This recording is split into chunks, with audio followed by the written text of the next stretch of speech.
umukino ikipe ya Arsenal yari yakiriye ikipe ya Chelsea ariko abantu barabyibuka ko mbere y'umukino mu mukino ubanza ko wari uwo kwishyura umukino ubanza ikipe ya Arsenal yari yasanze Chelsea wayo yihatsindira ibitego 3 ku bitego 2 bagiye rero Emirates bashakayo nibura igitego cyo kunganya ubwo ndavuga ikipe ya Chelsea cyangwa se ikipe ya Arsenal igakomerezaho igatsinda ni nako byagenze umukino ugana ku musozo ikipe ya Chelsea yabonaga ko nta kindi baramira bahitamo kujya gushaka nibura igitego nabo batsinda bikaba 3-3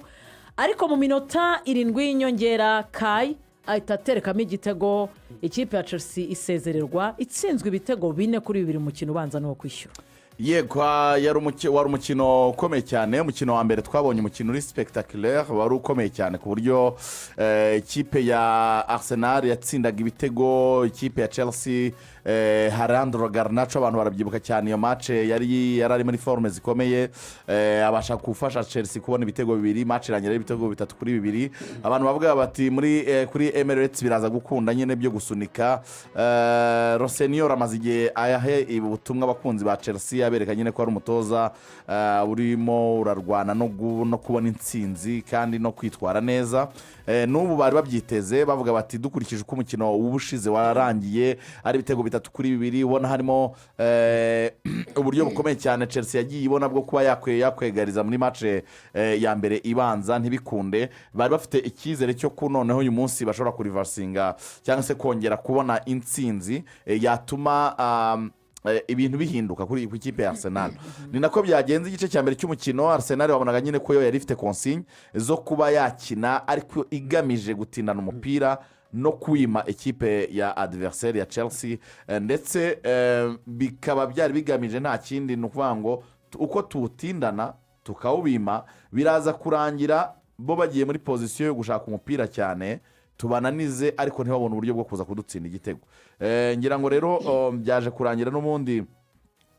ikipe ya Chelsea mu gice cya mbere cy'umukino igerageje uburyo bwinshi ariko ntibwabyara umusaruro bajya kuruka bose ari ubusa ku busa igice cya kabiri cyari kirimo nyine kwirekura ku ikipe ya Chelsea bavuga bati n'ubundi dufite ibitego 3 bafite aggregate ya 3-2 turi iwabo nimureke dusunike tugerageze dushaka uburyo twabona ibitego wabonaga ko Chelsea hari ahantu yageze nko minota 70 batangira gukora kuri pressure yo gushaka igitego ku bina bwiza bagatangira gutera amashoti ya kure ba Enzo Fernandez bakagerageza ukabona biranze Esteva umusore wabo w'umuhanga cyane yagerageje uburyo bwinshi cyane bukomeye muri iyi match bigeriye none ku munota nko 85 kuva ngo ku munota 80 Arsenal ntiyongeye kuzamuka ngo irenge kimwe cya kabiri cy'ikibuga Chelsea irasunika ariko biranga ibi by'ubusa ku munota wa 90 bashyizeho iminota 6 ku munota 96 urenga kubera ko 96 yageze bikiri ubusa ku busa 96 ekipe ya Chelsea yaje gutakaza umupira Arsenal ikora contre attaque ya Kai Havertz yarasigaranye n'umuzamu aramucenga umupira ushyira mu rucundura match itinarangirira aho ngaho Arsenal ijya Emirates ikatisha nako Wembley tike yo kuza kina final mukino wa nyuma kandi in style kuko ubwo aggregate iba ibitego 4-2 Rossenior kuva yaza gutoza ikipe ya Chelsea Arteta niyo mutoza wenyine ubasha kumutsinda yarahagaze n'umukino mu by'ukuri nibyo ikipe ya Arsenal yabonye iyi tike nepo inayibona muri style nziza ariko n'ubundi kakantu bitanga kangononwa ahantu bakomeza kuvuga bati nibyo yagiye genda mu buryo bwiza ariko dutegereje no kureba ikizakorera i Wembley ya Arsenal ibyo uvuga ni nacyo abantu bategereje kuko uhereye kuri Mikel Arteta nyuma y'imyaka 6 ategereje igikombe cyari cyo cyose nawe aragikeneye aheruka FA Cup ya 2019-2020 ikindi Arsenal iki gikombe iragikumbuye kuko igiheruka 9-2-9-3 kuko mu nshuro Arsenal yageze ku mukino wa nyuma wa Carabao Cup ni inshuro 8 yatwayemo igikombe kabiri sezo navuga ko y'8-7 8-6 batsinda Liverpool 2-1 ndetse bongera 9-2 9-3 rero baragikumbuye urumva kugera kuri finali inshuro umunani ukagitwaramo kabiri ntabwo ari ikintu cyiza. Ubwo ni inshuro ya 9 bageze kuri finale. Iki gikombe cyiza mu kwezi kwa kabiri kenshi kimutiva ekipe, kuko na Arsenal amagambo ya William Saliba yagiye agarukaho mu minsi yashize avuga ko nabo ubwabo bakumbuye igikombe cyangwa se gutwara igikombe aricyo bakeneye. Iyo barebye mu tubati twabo profile zabo bakinira ikipe ya Arsenal bitagira imidari n'ibikombe, nabo babona ko igihe ni iki kigeze. Rero kurane rw'ikipe ya Arsenal reka turebe icyo bazabasha gukora, kuko urebye urugendo bagenze hari aho bahuye n'ikipe ya Crystal Palace murabyibuka, bakomeza kuri penalty 8-7, batsinze Brighton 2-0, batsinze Potvale 2-0, bagezeho batsinda Chelsea arere turu. Ni ikintu cyiza kuri bo ko nabonye ku mugoroba buryo Mikel Arteta azanye ekipe yose, urebye sibye Kepa waje mu izamu kuko niwe ufata iyi mikino ya Carabao Cup, ariko abandi bose yaba defense yose yari hari. Yakinnye na Leeds United, Pierre Nkapi kuri gatatu niwe ari gukoresha kubera fitness itizewe neza ya Carafiori, Miles Skelly. Kenshi muri izi match nini hari igihe umutoza amwihorera n'ubundi agahitamo gusa nk'ukina akoresha Pierre Nkapi cyane cyane uza no kubafasha mu buryo budefanda. Buryo yari yazanye Declan na Zubimendi ndetse na Eberecheze wakinnye iminota yose, buryo yazanye atake yose yaba Martinelli uruhande rumwe, rundi Noni Madueke ko niwe uhari, wenda tunababwira yuko Bukayo Saka rihanze hafi iminsi 21 binakunze yazagaruka kuri match y'ikipe ya Tottenham Hotspur, byakwanga akagaruka kuri tariki ya 1 z'ukwa gatatu bakina n'ikipe ya Chelsea muri shampiyona. Urebye kwatakisha na Victor Gyökeres hari igisobanuro cyari gihari. Ku cyavuze kwizigira ari uburyo n'umutoza ubona ko no muri remplacement ari gukora bisa nkaho ari kumenya uburyo ajera umukino, kuko ubundi hagurutse abakinnyi ba mbere kugira ngo atangire abategura mu buryo bwo kwinjira mu kibuga, yagurukije Gabriel Jesus ndetse na mwene data Carafiori. Ariko uko iminota agenda gishira wabonaga ko Arteta n'abakinnyi be nibyo banyuzamo bakareba uburyo bakoresha contre attaque cyangwa se bareba uburyo bakwataka ekipe ya Chelsea ngo bayibonemo igitego, ariko birimo cya kintu cyo kuvuga ngo twe ntituri bwire kure ngo tugende tumareyo ngo dushake igitego. Birashoboka ko twakibona, dufite abakinnyi bashobora gukoresha imbaraga zabo, aba bantu ni Madueke mwiza muri Tekon mu gutwara baro no kuba yahindura imipira, wabonaga ko aricyo kintu ari kugerageza, ariko bitakunda bakahita biregrupa bagashaka uburyo baza gukora igisa nka bloke kugira ngo bataza kwinjirirwa n'ikipe ya Chelsea. Ko niyo mwarayibonye ku mugoro witwa Declan ntiyakinaga imbere cyane, bisa nkaho bari Bey witwa Eberecheze ngo ase nk'ukinana n'abakinnyi batatu b'imbere, ubundi Declan wabe hafi cyane ya ekipe y'aba defense n'aba bakinnyi bakina bugarira. Biramukundira rero Arteta gukinisha ekipe ya mbere, ni ikikwereka yuko n'iki gikombe aragishaka. Unarebye ku ikipe wenda ya Arsenal, credit kuri Mikel Arteta kuko abatoza batanu bose baheruka mu ikipe ya Chelsea, uhereye kuri uyu nguyu William Senior nk'uko bivuze match yatakaje mu zamaze gutoza ni za Arsenal zombi, yahuyemo na Arsenal. Wajya kuri Enzo Maresca match 3 yakinnye yatsinzwe 1 anganye 2 ntiyatsinze Arteta. Wajya kuri Mauricio Pochettino match 2 yakinnye na Arteta atoza Chelsea yatsinzwe 1 anganye 2. Wajya kuri Lampard we nawe ni match 1 yakinnye na Arsenal itozwa na Arteta arayitakaza. Noneho na Graham Potter nawe ni match 1 arayitakaza. Bivuga ngo muri iyi minsi ya vuba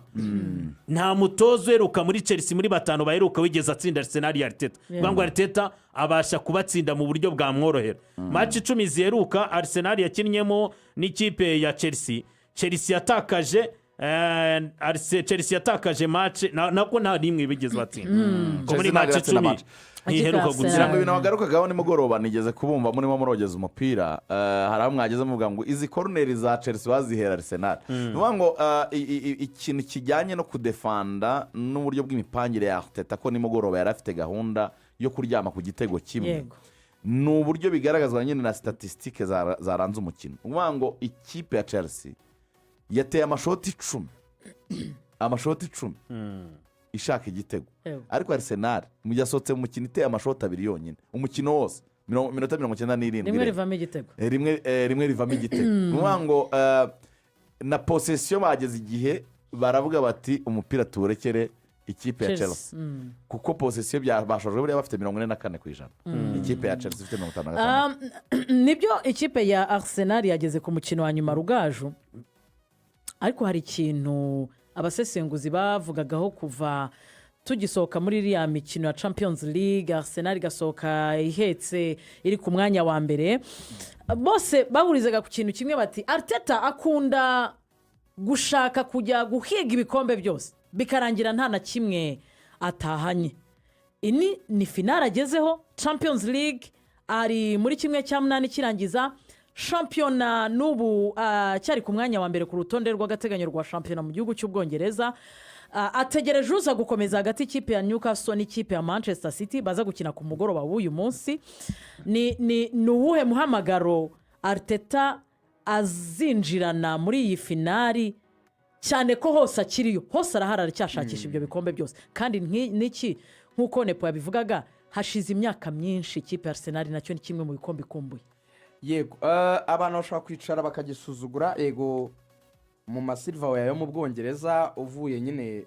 ku yo mu Burayi tuvuye muri Champions League barimo hari ibindi bikombe bindi biza imbere English Football League bien sûr harimo shampiyona ndetse na FA Cup. Ariko Arteta agiye kuri finale nyuma y'imyaka 6 ari mu ikipe ya Arsenal.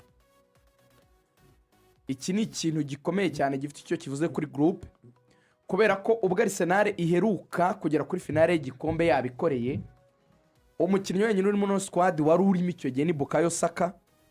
Icyo gihe Arsenal yagiye gutsinda Chelsea kuri finale ya FA Cup 2020. Arteta nibwo yaranamaze igihe gito yaje muri Arsenal yari iminsi ya mbere. Yego 2023 Man City yatwaye ibikombe byombi bituma bafata ikipe yabaye ya kabiri muri shampiyona bakina nayo Community Shield. Kira gikombe kibanziriza mbere ko shampiyona bamwe bavuga ko ari gisoza shampiyona abandi bavuga ko ari kitangira biterwa koko bamwe yakibara mu mwaka washize ko nyamana FA ikibara nk'icyatangiye umwaka. Muri rusange 2023 nibwo byibura Arsenal yatsinze Man City kuri finale nabwo yari ifite abakinnyi benshi byibura bari muri no squad y'ubu ngubu. Impamvu tutabitesha agaciro tubifata nk'ibintu bikomeye rero ni iyi ari no maviri atariki ya 22 z'ukwa gatatu bazakina finale ya English Football League cyangwa Carabao. Amahirwe menshi barakina na Man City ko yatsinze 2-0 urumva iri no mu rugo ifite chance. Impamvu zikomeza gutwara iki gikombe harimo icyo waruhereyeho no kuvuga ngo ikipe ya Arsenal imaze igihe yubakwa kandi ikagerageza kurwana mu makompetisiyo menshi bikarangira yose iyananiwe. Guterura igikombe bwa mbere nyuma y'iyo myaka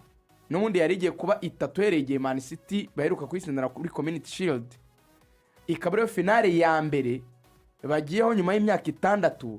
biraba bifunguye urufunguzo rw'ibindi bikombe byinshi bakirimo nk'uko bivuga bagomba kuzahatanira. Nepo yakoresheje ijambo ryiza motivation. Why motivation kuri Man City?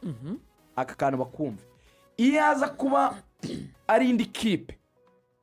byari nari no kubiha uburemere buto ariko they have to be them bagomba gutsinda Man City kubera iyi mpamvu. Umva inzira ya Arsenal na Man City impamvu iyi match 22 ari match ifite ikintu kinini bivuze psychologically. Man City na Arsenal bari mu nzira imwe muri Champions League bose nibo basha gukomeza bakarenga kimwe. Man City zabanza kine playoffs siri murabizi. Yego Man City muri playoffs cyangwa yaje mu 8 iri muri playoffs. Man City yavuye muri equipe 8 za mbere ku munsi wa nyuma. City hari mu Bwongereza burya yagiye nyuma mu 8 nyamara Nepo turebe neza. Oya City shaka kubitarimo ahubwo yagiye muri kura muri Real. City mu 8 have yakuraga muri Real barakina kimwe cy'umunani sibyo. Nibakomeza mu nzira barimo ahubwo dore uko biteye nareberwaho biri ya munani rwose. Real nikuramo Benfica kuko niyo bizakina. Yego iyo kipe izakomeza izahura na Man City rwose ko inzira ishaka kongera guza City na Real. Muri iyo nzira izahura n'ikipe yitwa Arsenal muri nayo yakomeje na Arsenal nibasha gukomeza.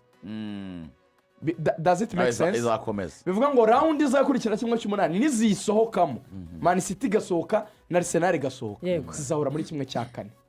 4. Bafitanye match retour ya shampiyona ku itariki 18 z'ukwezi kwa 4 niba ntibeshye itariki.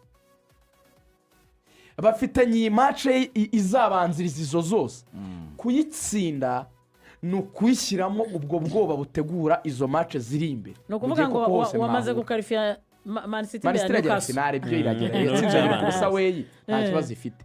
icyo nicyo cya mbere cyo kubanza kurwana nacyo kubanza gukiritiva icyo bita ubwoba muri manisiti kwibwira ngo twarakuze ntabwo bikiri bya bindi bavuga ngo ni master na apprentice cyangwa se ni ukuvuga ngo ni umwarimu n'umunyeshuri oya igikombe kiduteretse imbere ni minota 90 ndagukubise ndakimanitse banza umenye ko n'imbere aho tuzahurira wowe Pep Guardiola n'aba basemenyo bawe nzagukubita icyo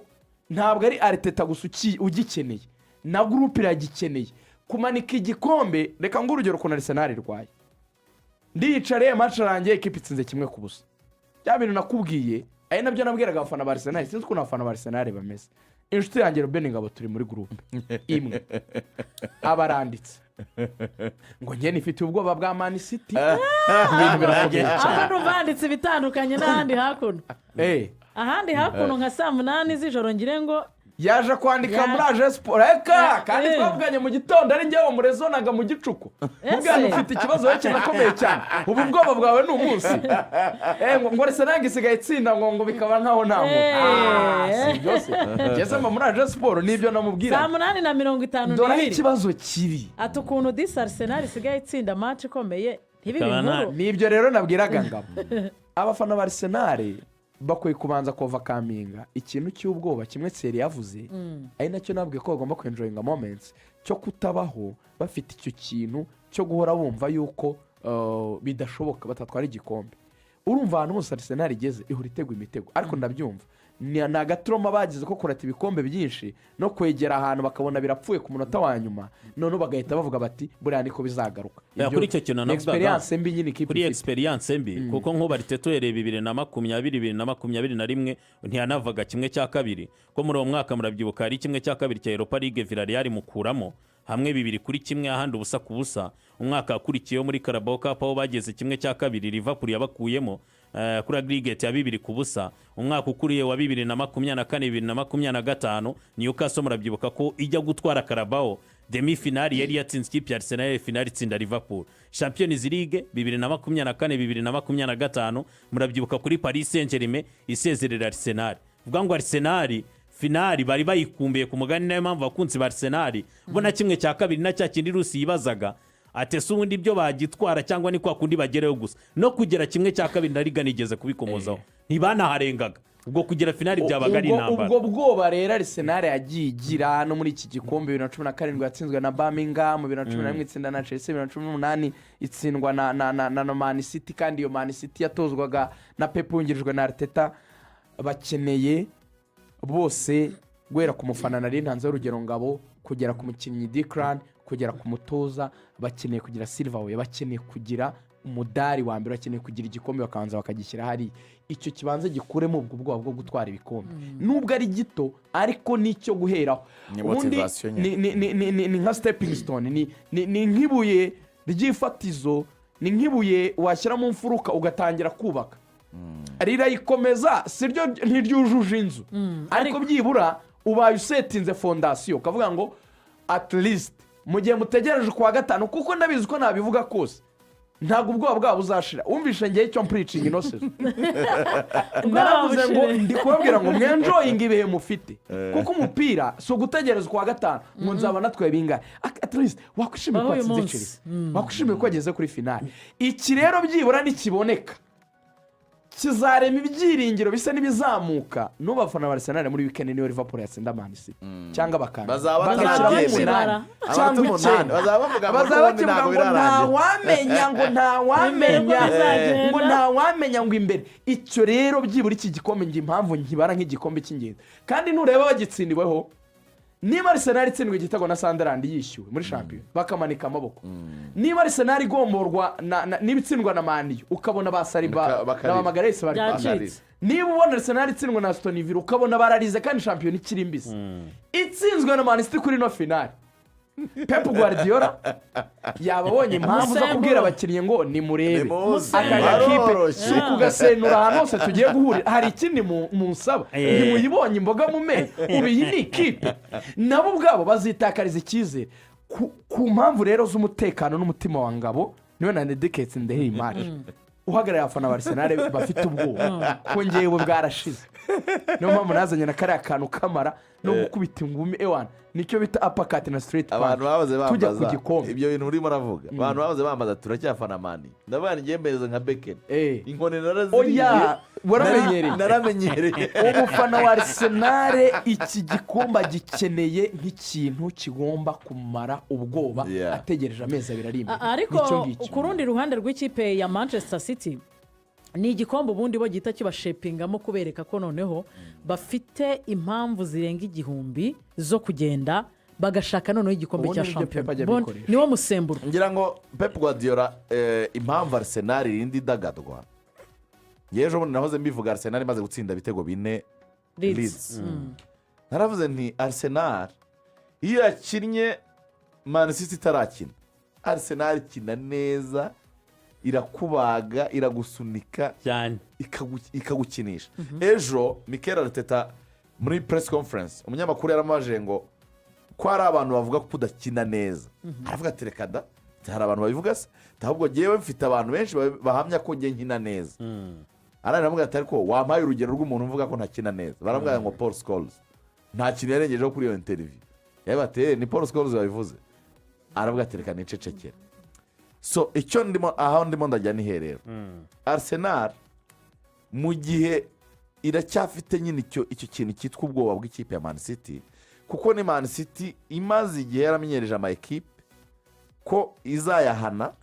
kandi ko itanaterwa n'ubwoba nuko wayijya imbere utunota dukeya ishobora kudupangurura babikoze wa Liverpool bayipanguriye amanota hafi 10 Liverpool yizera igikombe giteretse muri stade ni ikipe ya West Bromwich niba mbyibuka neza iyo match yabaye ndi Musanze West Bromwich ibanza Man City 2 Man City itera 3 byagomba guha igikombe Liverpool no kuri Ferguson 2010 na kangahe Man City icyo gihe ariko ntabwo yatozwa na Pep Guardiola abantu twese twatangiye guhaguruka iyo match nayirebeye ihuye kuri Foko ndahabona nari ndi kuri Foko nari ndi kuri hoteli Foko ihuye nari mvuye kuri tere ndi mu bice bya za Kimisagara mpagaze kuri Foko kuri comptoir igikombe kigenda tukireba uvuga ngo ni ikipe ya Man City iguprofita ahantu wagaragaje weakness Pep Guardiola agira uburyo ashepinga abakinnyi be mwibuke ko Pep Guardiola mu kwezi kwa mbere andi makipe yose yabaye quiet ariko yaraguze agura abakinnyi 2 Semenyo muri Bournemouth wari umeze neza kapitene Maguire wa Crystal Palace araza asanga na ba Ryan Sherky yaguze ejo bundi na Batijani Reinders nukuza bagitwaye igikombe agahita babwira ati ariko nabaguriye iki Pep yatangiye ikintu cyitwa mind game tinabaguriye Pep muri iki gihe interview zose ari kuvugamo ibintu 3 bikoroga Arsenal ikintu cya mbere ari kubanza akavuga ngo ngo mwigire ngo ikipe ya mbere ikomeye ku isi ubu na Arsenal icyo kintu ni igituta bashyiraho cyo kugira ngo iteka ryose ni nko kubwira Berta ati njyewe ndabibona ko ufite ikipe nziza hari teta wawe hari ikintu buriya bashyize urakoze cyane hari ikintu abashyize buriya mu mboni z'abantu niyo ngombwa ngo nimurebe ukuntu turi abanyantege nimurebe ukuntu twasubiye inyuma ariko iyi kipe niyo ya mbere n'ikomeye kandi buriya muri dressing room si ibyo havugira oya nayitsinda azavuga ati nimurebe iyi kipe twese dufata nk'iya mbere nimurebe uburyo ishobora gutsindwa byoroshye buriya ni ukwitegurira izo match ziri imbere ni ukwibwira ngo muri beza kugira ngo nabatsinda azabone uko avuga ati yewe ya kipe yari nziza ariko ndayisuzumye sanze nta kirimo icyo rero ni strategy we natsindwa ni nk'aho azaba yaratanze abagabo mbere kandi mubizi ko ari ikipe ya mbere ku isi hari ikintu gishya se ariko nk'uko rigoga bivuga muri dressing room uko babwira arabwira ati they can be good ku bandi not us buriya niko abwira abakinnyi cyane kugira ngo nabatsinda azabwira ati mwabonye ba bantu ko nta kintu bafite icyo ni icya mbere cya kabiri yatangiye kuzana ikintu cy'amafaranga Pep ari kuvuga ngo mu myaka 5 ishize ikipe yaspendinze amafaranga make mu makipe 5 mu Bwongereza yiscored top 6 atanu ya mbere ari ayandi abanza yo Man City guspending icyo bita net spend abantu barabyitiranya City igura abakinnyi ariko City igurisha abakinnyi yego abantu icyo kintu ntabwo bajya bacyumva City iravuga ati muravuga ngo turagura cyane Yeah. ariko se ntitugurisha Twagurisha. ariko cyane ba Bobo ntabwo bakora mu yo twabatanga. bagurishije mwebwe ko mugura mugurisha bangahe ni ukuvuga ngo ndebye ibyo ninjiza n'ibyo nsohora City iri inyuma ya Arsenal iri inyuma ya Chelsea iri inyuma ya Man U iri inyuma ya Liverpool iri inyuma ya Chelsea iri inyuma ya Tottenham iri inyuma y'izo kipe zose Pep uzi icyo yatangiye kubikorera ngo muvuga yuko twatwaye ibikombe kubera ko duspendinga cyane ngo ubu noneho ngo namwe mwarasipendinze cyane ni mu bitware ni ukongera kwibutsa abantu ngo iyi Arsenal yubatswe ku mafaranga menshi cyane ni muyireke igende yitwarira igikombe n'ibikombe Niyigaragaze. uzi iyo puresita yagabari kubashyira mu mugongo ni puresha yo gukomeza kubwira leta ngo Utagitwara. utaragitwaye ugize icyo utakaza n'amafaranga watanze Eh. ntacyo kwireguza ari nabyo babaje leta muri press conference aravuga ati I don't think ko bigomba kutwafekita ibyo ngo bya mind game kuko ntabwo Pep Guardiola ari utugenera uko twebwe nka Arsenal tugomba kubaho niko yavuga ati era bati pressure ushaka kudushyiraho nitwe dukwiye kuyishyiraho first yego ati ntabwo bizatuza gukina turi happy turi comfortable donc ni nk'amagambo ye mu yandi magambo yinjira iburyo agasohokera ibumoso ariko ntutekereze ko ariko bimeze aba Yaragumamo. ntabwo aba yakwiye kuki babikoreye muri press conference ukanabivuga ni nka kwa Nuko kuntu umuntu bitekereza. warabyumvise biba byakugiyemo byanze bikunze twatanganye ngo ntabyo numvise akanyuma rero agomba kwitondera kuri Pep Pep we